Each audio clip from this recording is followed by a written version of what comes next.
Deputy Broughan, you have 3 minutes, and Deputy O'Sullivan 3.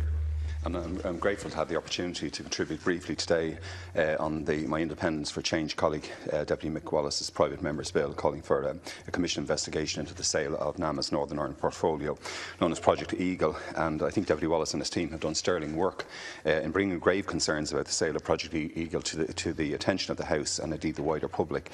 And they must be commended, I think, for highlighting an issue of such enormous national importance and continuing to raise it when, as we've seen earlier today, the appetite from government and indeed the main opposition party for an open and transparent discussion is clearly not there.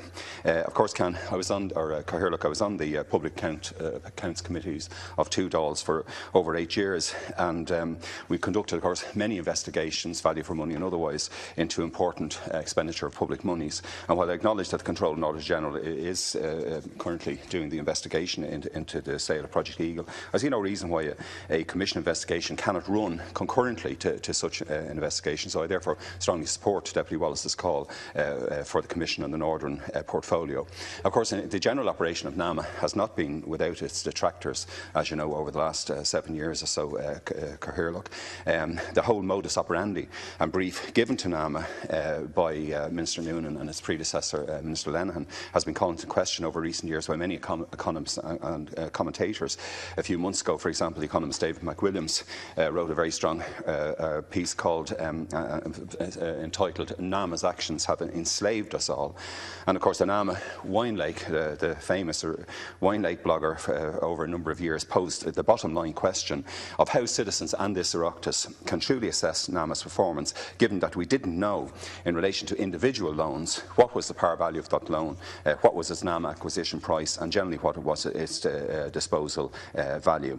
So there have been many questions over the operation of NAMA and whether it was too quick to sell off loans that perhaps could have returned a far greater profit for the people of Ireland. And the consequence of selling to US vulture funds is now starting to be felt more acutely, and it's been discussed many times in this House. A Commission investigation under the 2004 McDowell Act, as proposed here today, would allow for these matters of significant public concern to be investigated. I think we can all agree that the reported situation surrounding and in the lead up to Project Eagle, the sale to Cerberus Capital Management, have caused such a level of concern and rightly demand further attention and scrutiny.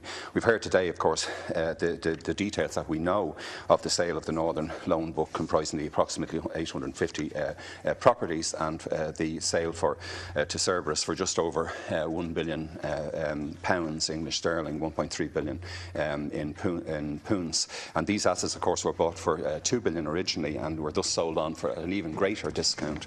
And this sale, of course, followed the open auction, the second apparently attempt to dispose of this portfolio, and which was originally open to 9 bidders and subsequently reduced to 3 and 2, and has led to the investigations by our Northern Ireland colleagues, the Finance Committee and the PSNI. I presume, of course, that the